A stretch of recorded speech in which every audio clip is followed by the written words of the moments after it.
Hola, hola, hola, hola, Grecia, ¿qué tal?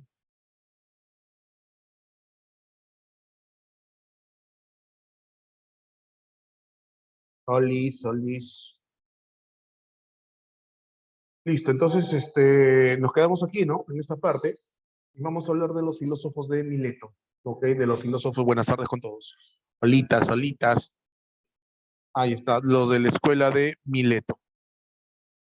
¿Sí? Listo, muy bien. Y el primero, hemos conversado de él, ¿no? Hace una hora hemos conversado de él, Tales de Mileto. Correcto, Tales de Mileto, que es considerado el primer filósofo de la historia, porque de una u otra manera es el primero en hacer uso de la observación de una manera distinta, ¿no? De una manera distinta. Y esa observación lo lleva a él, ¿ok? A establecer de que el arge, ¿ok? Es que Tracy no es científico, no existe la ciencia en esa época, pero empieza a utilizar la observación de manera distinta como nunca antes se había utilizado. Es un acercamiento, si podremos decirlo de alguna manera, es un acercamiento, pero no necesariamente un científico. ¿Ok? ¿Dónde vive Tales? En Mileto. ¿Qué cosa es Mileto? Es una isla. ¿Qué hay es un puerto? ¿Dónde queda ese puerto? En Mileto, que es una isla. ¿Correcto? Listo, muy bien. Si es una isla, ¿está rodeado de qué? De agua. ¿Cierto? Está rodeado de agua. Entonces, probablemente ese sea uno de los factores, uno, no necesariamente el único, ¿ok? El uno de los factores que lo lleva a él a pensar de que el origen de todo se encuentra en el agua. ¿Por qué? Porque tanto la parte económica como el hecho de que los organismos vivos necesitan de agua, lo llevó a él a pensar de que el agua es el origen de todos. Pero aquí hay que decir algo interesante. No, él nunca dijo agua. La gente de manera muy general dice, ah, tal es agua. No, en realidad él se refería al estado de humedad, el estado de humedad. Y ese estado de humedad está en todos los elementos, en todas las cosas, en el hombre, en los animales, en las plantas, en todo cuanto existe, según él, ok, está rodeado de agua. Probablemente, chicos, probablemente esta secuencia, este es el ciclo del agua. El agua es importante para la vida. Un ser sin agua no vive. Probablemente ese haya sido el razonamiento que haya llevado a Tales a plantear de que el agua o el estado de humedad es el origen de todo. Es la primera explicación basada en la observación y la razón, recurriendo a un elemento de la naturaleza. O sea, para explicar el universo, el origen de todo, él no recurre a dioses, él recurre a un elemento de la naturaleza que mucha gente dice agua, pero que en realidad es estado de humedad, estado de humedad, húmedo, lo húmedo, lo que esté húmedo, mojado, húmedo, ahí radica todo, ahí radica todo, para él, pues, obviamente. Para Anaximandro, que es discípulo de Tales, ¿okay? Anaximandro va a discrepar de Tales. Anaximandro va a discrepar de Tales, va a discrepar totalmente, haciendo su discípulo, haciendo su discípulo. Y el hecho es que Anaximandro probablemente se haya hecho una pregunta, ¿no? Se haya hecho una pregunta. ¿Cómo es que el fuego tenga un origen húmedo? Si al contrario, ¿no? El fuego no humedece las cosas, seca las cosas, el fuego seca. Bajo la lógica de Tales, hasta el fuego tendría su origen en este estado de humedad, ¿ok? En este estado de humedad. Pero Anaximandro se pregunta, ¿no? Oye, chévere tu respuesta, pero ¿y cómo explicas el fuego? El fuego no humedece. O sea, no puede ser que el fuego surja de algo húmedo, porque el fuego seca las cosas, no las humedece. Entonces, eso lo lleva a Anaximandro a plantear lo siguiente, a plantear que el arge o el arge se encuentra, ¿ok? El arge o el arge no se encuentra en el estado de humedad, no en un elemento, escúchame bien lo que voy a decir, ¿eh? En un elemento de la naturaleza, en un elemento de la naturaleza, pero que no es ni agua, ni fuego, ni tierra, ni aire, no. No, profe, no. Es un elemento que se caracteriza por ser Indefinido, no se sabe qué forma tiene. Indeterminado, no se sabe realmente qué es. E infinito, ha existido desde siempre, por siempre y para siempre. Nunca dejará de existir. ¿Cómo lo llama Anaximandro a ese elemento? Lo llama el apeiron. Lo llama el apeiron. ¿Ok? Lo llama el apeiron. ¿Qué viene a ser el apeiron? Para Anaximandro es un elemento de la naturaleza, tal cual como agua, como aire, pero este elemento es el que le da origen, vamos a decirlo así, a los elementos básicos, y de los elementos básicos irán las demás cosas de la naturaleza, pero que todo se origina en este elemento. ¿Cómo es? No sabemos, por eso que es indefinido, que es indeterminado, pero lo que sí sabemos es que ha existido desde siempre, por siempre y para siempre. ¿Ok? Y que de ahí surge todo, desbaratando la tesis de que algo puede ser creado de la nada. Profe, pero ¿y el apeiron de dónde salió? Es que no salió de ningún lado, porque siempre ha existido. Eso es lo que plantea Anaximandro. Eso es lo que plantea Anaximandro. Anaxímenes. Y con Anaxímenes, que también es discípulo de Tales, con Anaxímenes vamos a encontrar una peculiaridad. A ver, recordemos. Tales de Mileto, estado de humedad. Tales de Mileto, estado de humedad. Anaximandro, el apeiron, perfecto. Pero Anaxímenes se pregunta, ok, Tales, tú dices estado de humedad, ¿no? Sí, perfecto. Tales, dime cómo es que del estado de humedad surge la roca, surge lo sólido, lo líquido, lo gaseoso. Dime, por favor. No dice nada. Anaximandro, ¿cómo es que del apeiron surgen los demás elementos, por favor? Y tampoco responde. Entonces, Anaxímenes, lo importante de Anaxímenes es que él va a ser probablemente el primero en tratar de explicar el proceso de transformación, ¿ok? De los elementos. Es decir, a partir de un primer elemento, ¿cómo es que se llega a formar otros elementos? Pero ¿cuál es ese primer elemento, profesor? ¿Cuál es ese primer elemento al cual se refiere Anaxímenes? El aire. El aire.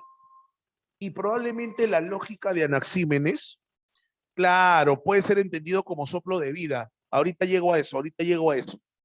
Pero ¿cuál es la lógica de Anaxímenes? Y probablemente la lógica de Anaxímenes sea la misma que Tales. Es decir, la vida, los animales, las plantas, ¿qué necesitan para vivir? Agua. Entonces Anaxímenes también podría decir, ¿qué se necesita para vivir? Aire, sin aire se muere también. ¿Verdad, no, profe? Así es. Pero lo que añade Anaxímenes es el proceso. Es el proceso. ¿A qué proceso se refiere, profesor? A estos dos procesos, condensación y rarefacción. Condensación y rarefacción. Anaxímenes nos dice que cuando el aire está condensado, se convierte en sólido, sólido, roca, hielo. Y cuando el aire está enrarecido, no condensado, sino enrarecido, se convierte en fuego. Se convierte en fuego. Ahora, es momento de meditar. Primero, responderle a Mercy, ¿no? Eso del soplo de vida podría interpretarse de esa manera. Si nosotros recurrimos, por ejemplo, al texto bíblico, si recurrimos a la Biblia, al texto bíblico, ¿cierto? Nosotros vamos a encontrar que en el Génesis, cuando Dios crea al hombre, lo crea a su imagen y semejanza y soplo divino. Enrarecido es que hay poco. Empobrecido, Paula, poco. Rarefacción, poco. Empobrecido. Eso significa, Paula. ¿Ok? Entonces, sí, podría estar relacionado con el soplo divino. Podría, no digo que es así. Podría estar relacionado. Pero la gran diferencia entre Anaxímenes y Tales y Anaximandro, insisto y repito, la gran diferencia es, la gran diferencia es que Anaxímenes nos da,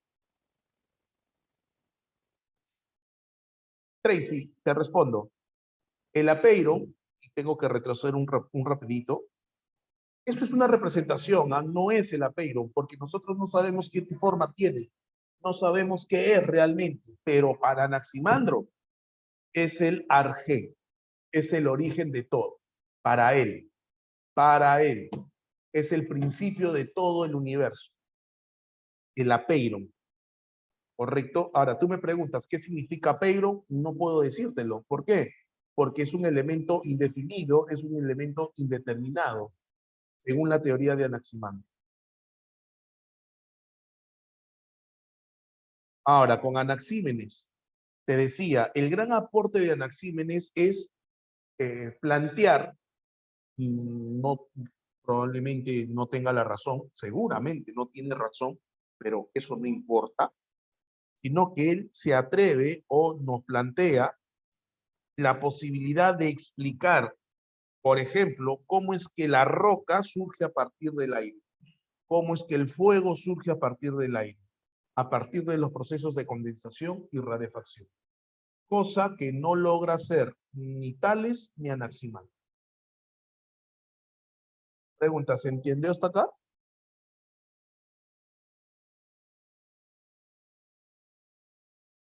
Listo.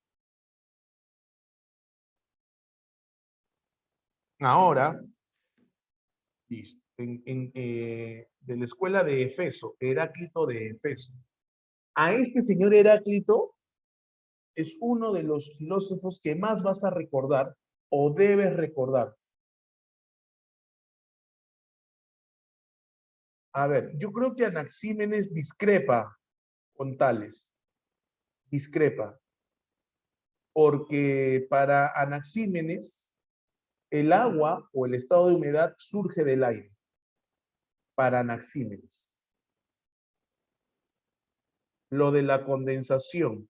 Condensado quiere decir que está concentrado. Como el aire está concentrado, ¿no? Encapsulado, forma lo sólido. Eso es condensación. Por eso se habla de sólido, de roca, de piedra, de tierra, de hielo, por ejemplo, ¿no? Y la rarefacción viene a ser enrarecido, pobre, no hay mucho aire. Y eso para él, no quiere decir que sea cierto, para él genera el fuego. ¿Cómo se formaría el agua? Una mezcla de condensación y rarefacción. Una mezcla. El problema con estas teorías, chicos, es que no nos dicen más allá de lo que algunos sabemos. Porque claro, entiendo tu pregunta. Ah, ya, con la condensación me explicas lo sólido, con la rarefacción me explicas el fuego. ¿Y cómo me explicas el agua? Es que no hay. Habría que cada uno sacar su propia conclusión, porque teóricamente hablando, los libros hablan de condensación, hablan de rarefacción, pero no más. No dicen de otros elementos o de la formación de otros elementos. Ok, lo que se tiene en la actualidad en parte es gracias solamente a Aristóteles, lo que se conoce de ellos. Claro, eso es justamente Allison, tanto lo sólido como lo que está condensado, como lo que está enrarecido, ambos surgen a partir del aire. Ahora, tú me preguntas, profe, ¿eso es racional? Solo es el inicio, por eso es que no hay una explicación racional. Claro, Aristóteles haya, ¿qué cosa? La fuerza vital. Puede ser, claro que sí, hay una influencia. Claro, hay una influencia. Estos filósofos son anteriores a Aristóteles. Aristóteles los leyó, si es que no conoció a uno de ellos de repente. Pero por lo menos leyó o tuvo conocimiento de sus teorías. Así que fácilmente había una influencia ahí. Ahora sí puedo avanzar. te decía de Heráclito, que a este filósofo lo tienes que recordar y lo vas a tener que recordar, porque de cuando en vez se vuelve a mencionar su teoría, porque se relaciona con filósofos, sobre todo contemporáneos. Cuando hables de Hegel, cuando hables de Marx, vas a tener que recordar a Heráclito. ¿Ok? Vas a tener que recordar a Heráclito. ¿Y qué plantea Heráclito? Mucha gente dice, el fuego. Para Heráclito el origen de todo es el fuego. Y la verdad, eso no es del todo cierto. ¿Por qué, profe? Porque lo que plantea Heráclito es lo siguiente. ¿Qué es eso, profe? Un río, ¿no? Sí, eso es un río. Heráclito dice la siguiente frase. Una persona no se puede bañar dos veces en las aguas de un mismo río. ¿Qué significa eso? Una persona no se puede bañar dos veces en las aguas de un mismo río. Pregunta, ¿qué implica?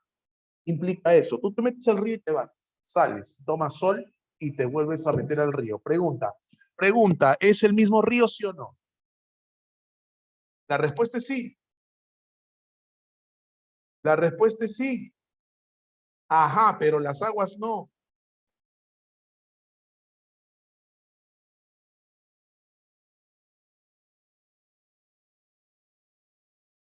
Pero las aguas no. Las aguas están constantemente fluyendo. ¿Ok? Las aguas siguen constantemente fluyendo. Con eso él nos quiere decir que la realidad está constantemente cambiando. Constantemente cambiando, ¿correcto? La realidad está constantemente cambiando. Constantemente cambiando.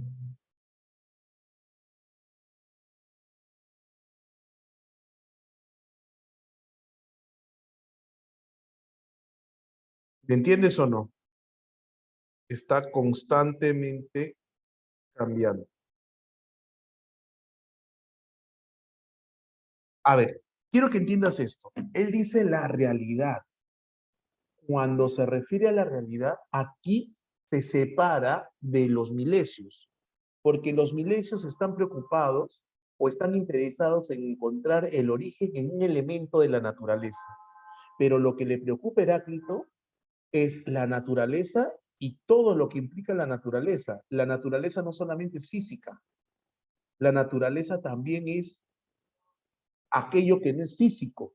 Por eso hablamos de realidad, la realidad,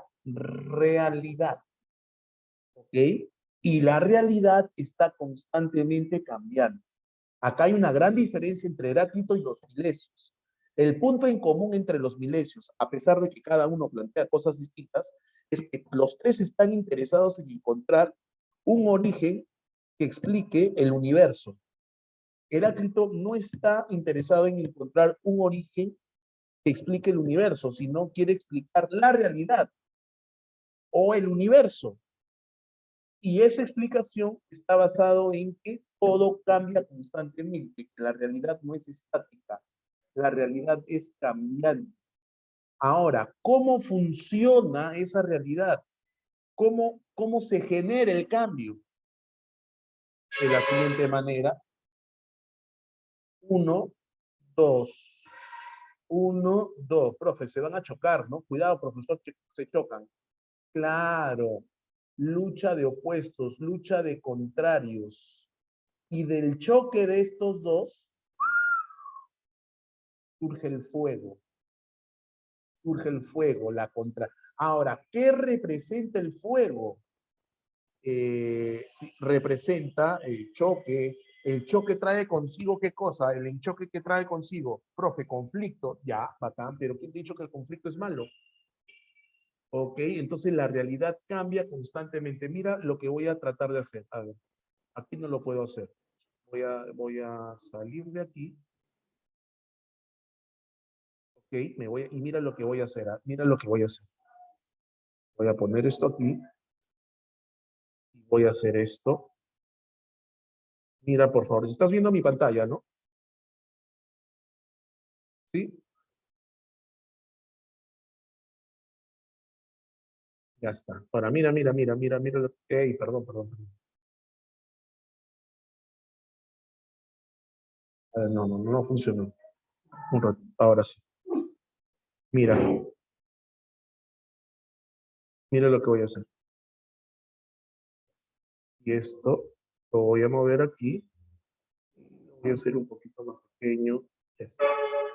Mira, ¿qué ocurre? Ocurre lo siguiente, que este fuego, escúchame bien, así es. Espera, ahorita te explico lo de las flechas.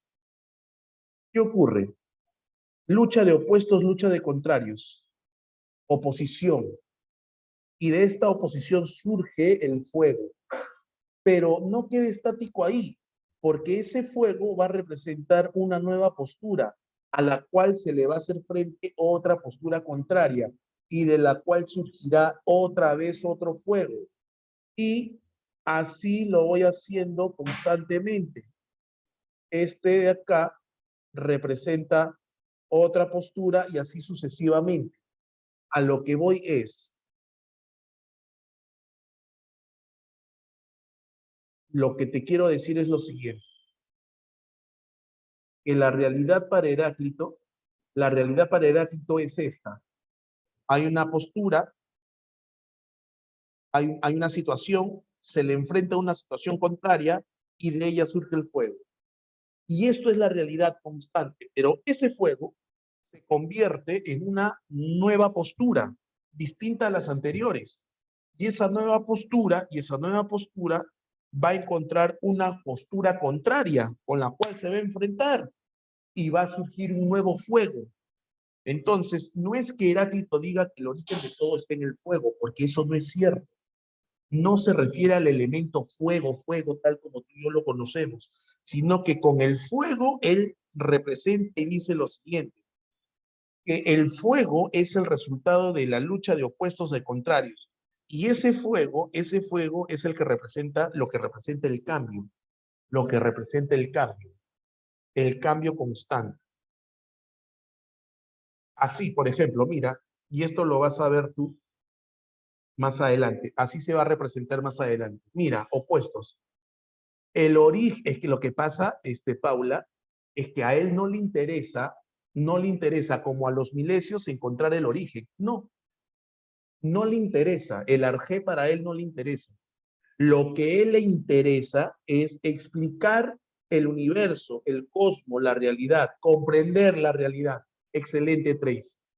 Comprenderla, más que encontrar un elemento, cómo es que funciona la realidad. ¿Ok? Y este esquema probablemente lo utilice yo más adelante. Mira, se están, oh, profe, guarda, profe, se están enfrentando, profe, ¿qué pasó? ¿Qué fue, profe? Ahí está, mira, opuestos, opuestos. La realidad es así. École, como en bucle, Tracy, como en bucle, pero no cíclico.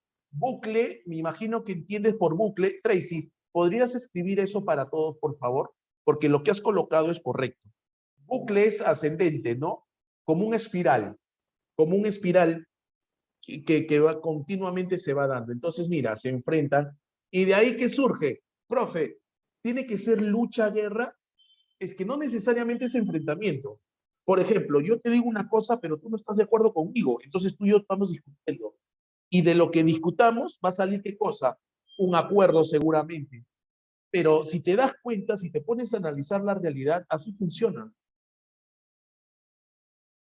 De la contradicción, del enfrentamiento, entonces surgen nuevas posturas.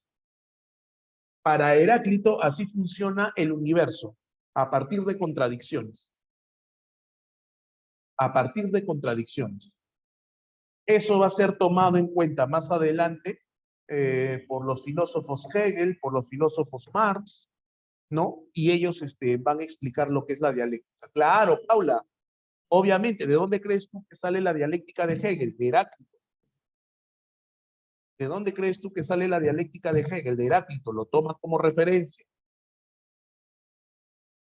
Ahora, Parménides, y acá también, muchachos, mucho ojito. ¿Por qué? Porque si hay dos filósofos que tienes que tomar en cuenta en este periodo, es a Heráclito y a Parménides. Es a Heráclito y a Parménides. ¿Por qué, profe? ¿Por qué a Heráclito y por qué a Parménides? Porque, muchachos, los dos tienen posturas opuestas, contrarias.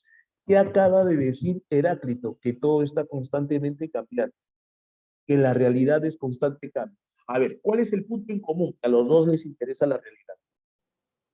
A los dos les interesa la realidad, no solamente material, no solamente física, no la realidad, toda la realidad. Quieren explicar la realidad. Para Heráclito, la realidad es cambiante, movimiento constante.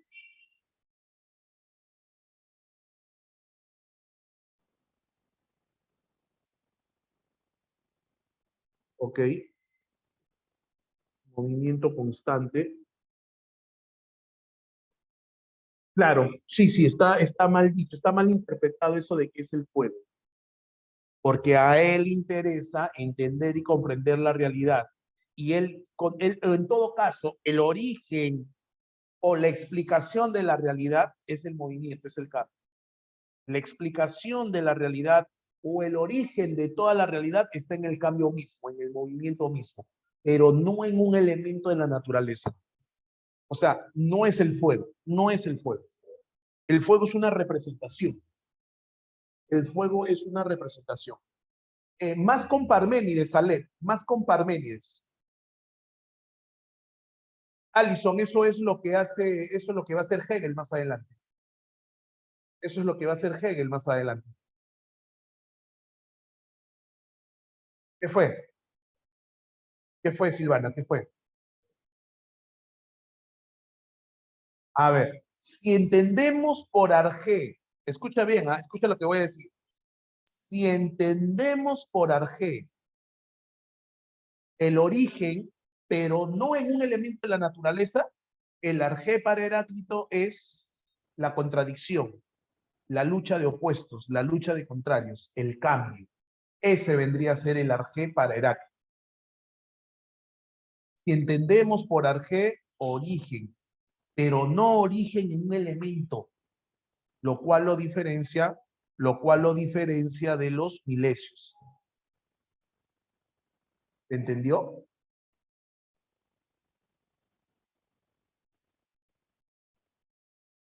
Para Heráclito, el origen no se encuentra en un elemento. El origen de la realidad, cómo funciona la realidad. Silvana, el apeiron es el arjé para Anaximandro. A ver, escuchan. Para Tales, ¿cuál es el arjé? El estado de humedad. Para Anaximandro, ¿cuál es el arjé? El apeiron. Para Anaxímenes, ¿cuál es el arjé? El aire. Entonces, arjé es el elemento que según ellos da origen a toda la naturaleza. Eso es arjé. Y en el caso de Heráclito, el arjé no está en un elemento de la naturaleza, de nada, Silvanita.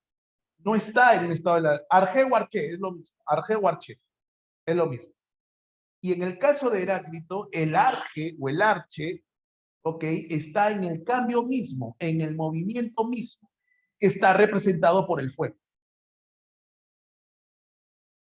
El fuego vendría a ser el cambio, Ariana.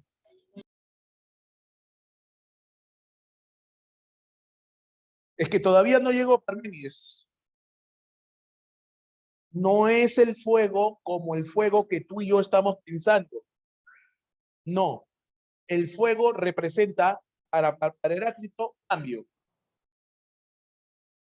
¿Me entendiste? Lo toma como referencia, como representación nada más. ¿Me entendiste? Aquí. Aquí. Ahora recién vamos a hablar de Parménides.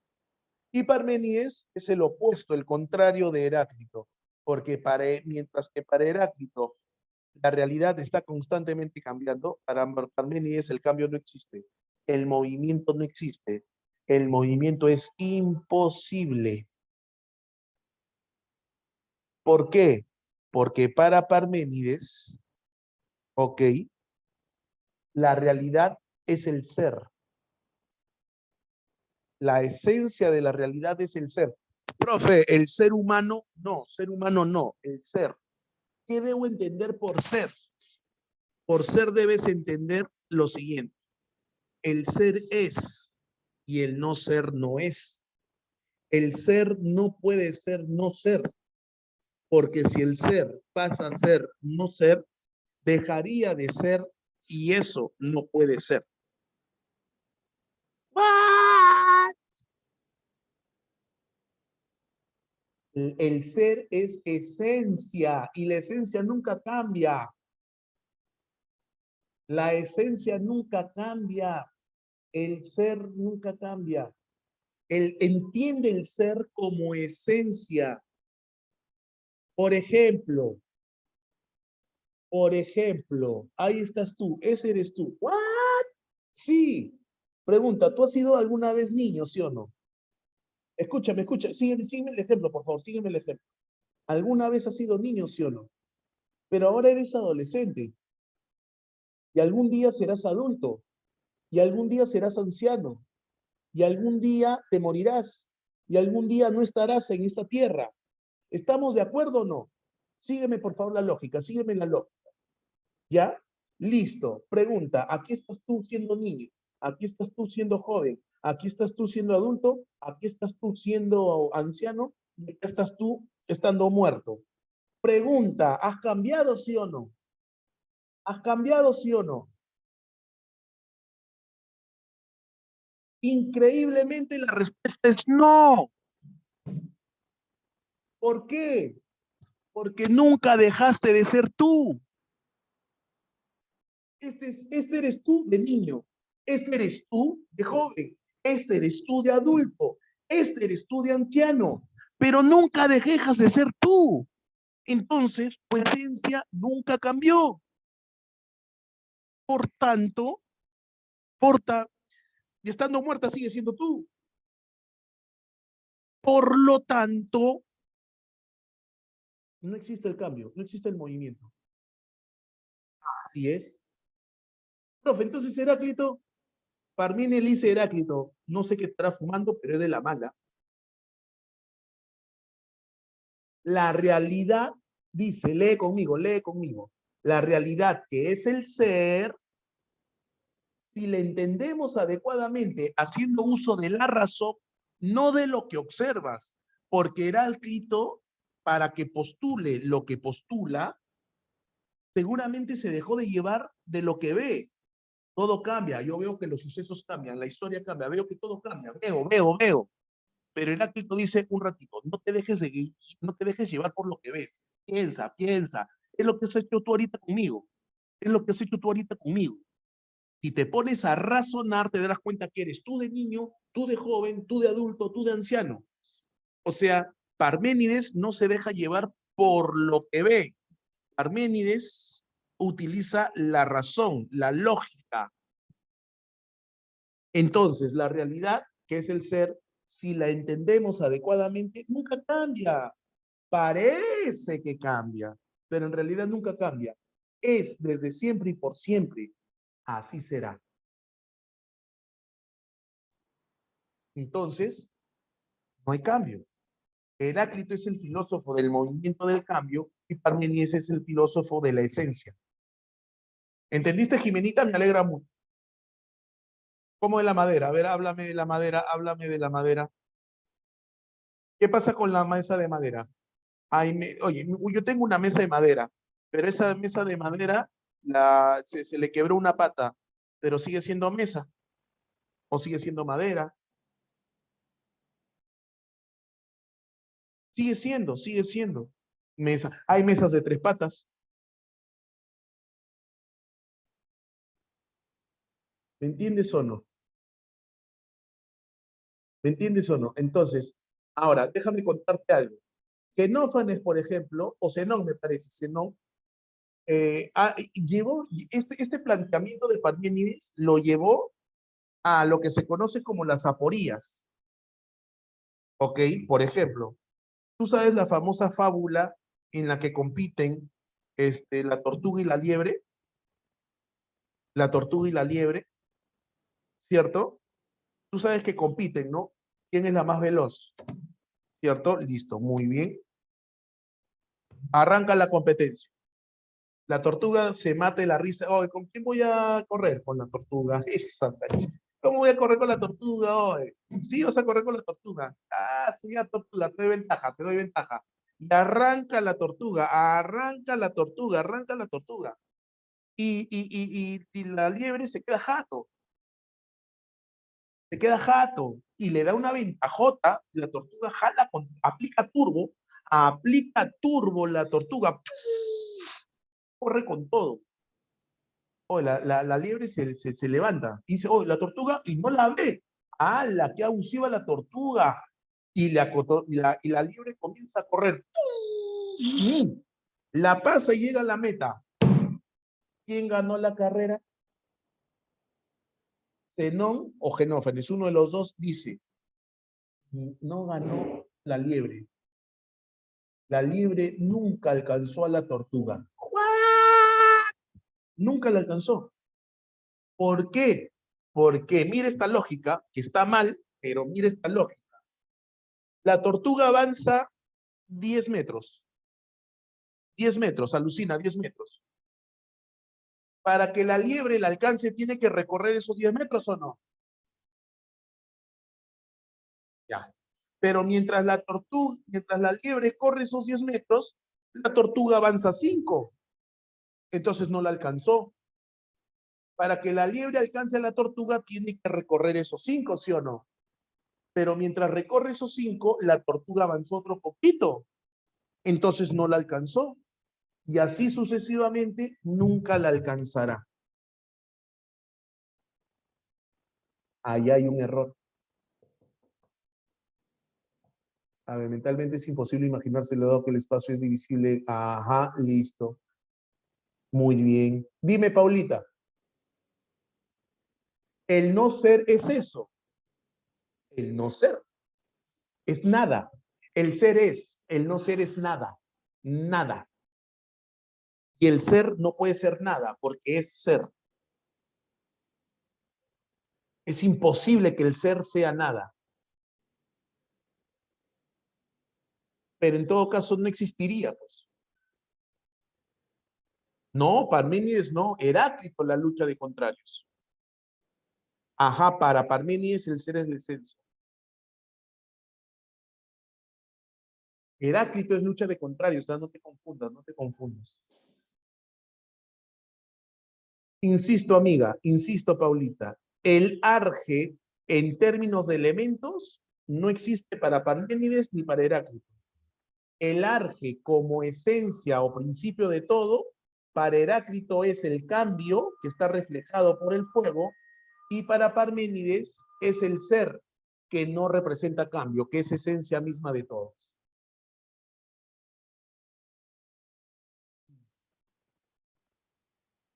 ¿Ok? Eso vendría a ser. No, no necesariamente inerte. Puede ser inerte, pero lo que pasa es que no tienes que pensar en ser vivo o en ser muerto. No, no.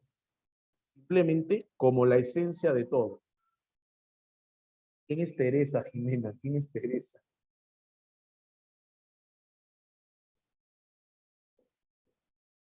Ah, una novela. Ah, ya. Es que una cosita, mira. Ah, no, este será. Este será. Chicos, ¿acaso no te das cuenta que todo cambia, profe? He crecido, he cambiado. Pero si te das cuenta, en el fondo, eres tú, siempre tú. En el fondo siempre fue el mismo árbol que fue creciendo y se murió también, pero sigue siendo. Claro, eso dice Parménides. El movimiento es solamente apariencia, porque si te pones a pensar y a razonar, a analizar, no hay ningún cambio, porque la esencia se mantiene. Oye, te puedes pintar el pelo, te puedes cortar el pelo, te puedes poner el look de faraón, el que quieras. No, claro que no. Para Parménides no. El físico no. No. ¿Me entiendes o no? Puedes cambiarlo como quieras cambiar, pero se mantiene la esencia en las cosas. Ahora viene característica del ser. Ese ser es ingénito. ¿Qué significa ingénito? Nadie lo creó. Existe desde siempre. Por eso es infinito. Pero nadie lo ha creado. Ha existido de... Lo que pasa, chicos, es que a nuestro cerebro se le hace imposible pensar en algo que haya existido desde siempre. Pero a su vez no debe ser imposible. Porque si tú eres creyente, Tracy, si tú eres creyente, es decir, si tú eres cristiana, católica, de cualquier religión, dime, Dios, ¿quién lo creó?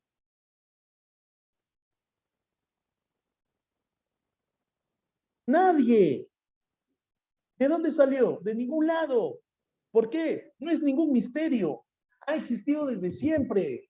No es que haya salido de la nada. Él ha existido siempre. Si tú eres creyente, entenderás que Dios ha existido desde siempre y existirá por siempre. La Silvana, no estoy hablando de Dios, no de Cristo. Entonces, Dios es ingénito. Dios es ingénito. Así como el ser de Parménides. No, tú no, pues tú no vas a existir por siempre. Tú tienes un tiempo de limitación, tú sí.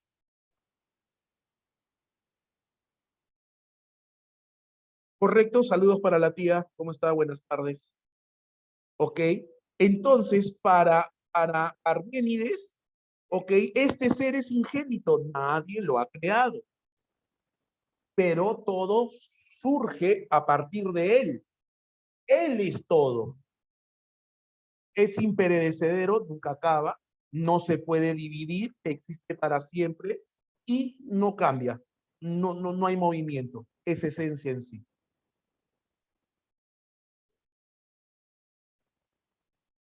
Pitágoras, uy, que nos vienen luego 15 minutos, ¿ah? Bueno, si lo quieres ver así, que será siempre Dios, sí, es así.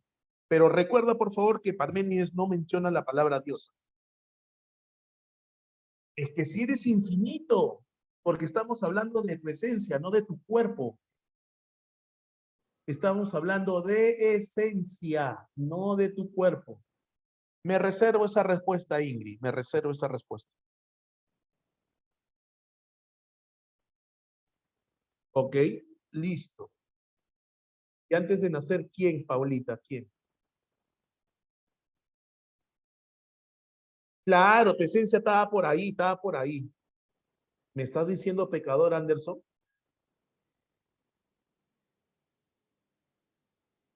Ok, ok. Continúo.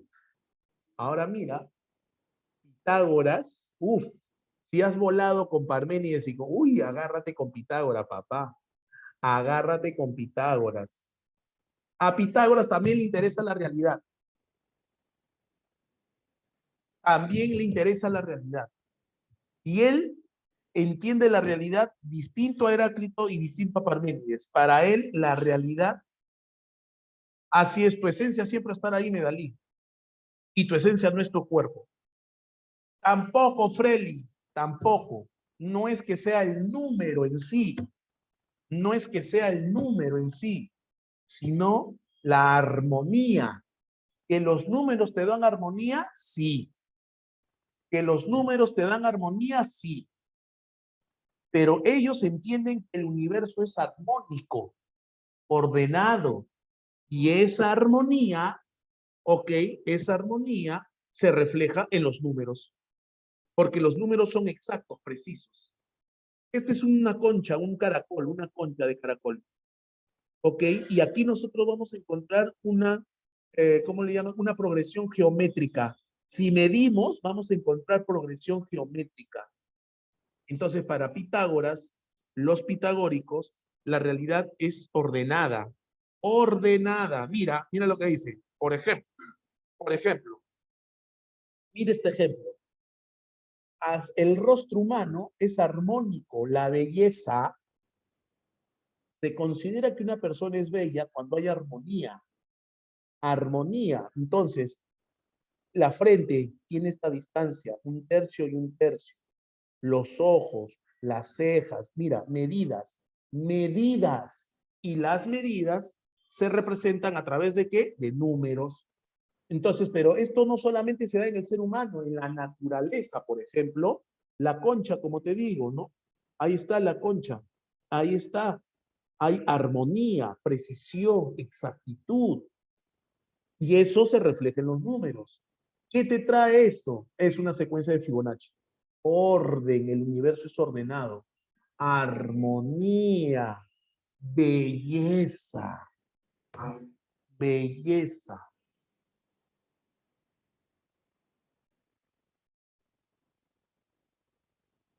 Un ojo en la boca. Dime, Paulita. Ajá, muy buena pregunta. En el caso de los pitagóricos, en el caso de en el caso de los pitagóricos, ok, todo tiene armonía, todo tiene armonía.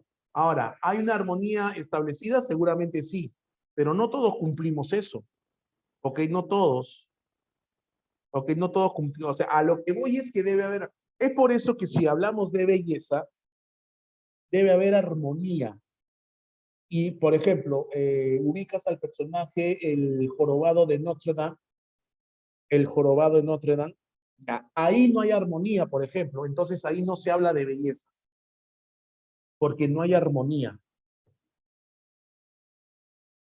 ¿cierto? Pero así midas 1,50 m, hay proporción en tu cuerpo. No es que tus piernas midan 1 m y tu tronco solamente 50 centímetros, no. Hay armonía de todas maneras.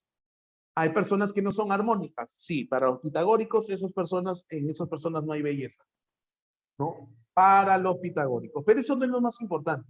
Lo más importante para los pitagóricos es que todo, tampoco Anderson, tampoco así, que para los pitagóricos, correcto, el universo está en armonía, en orden. Mire el universo. Ahí está. Mire el universo. Ahí está. Y ese movimiento es armónico. Orden. Hay orden, hay armonía, hay belleza. A eso se refieren los pitagóricos. Pero ¿cómo represento el orden? Con los números, pues. Con un excelente Grecia, un orden matemático. Pero no es que hayan dicho, ah, el origen son los números. No. Por eso es que Heráclito, Parménides y Pitágoras debe separarlos de los milesios.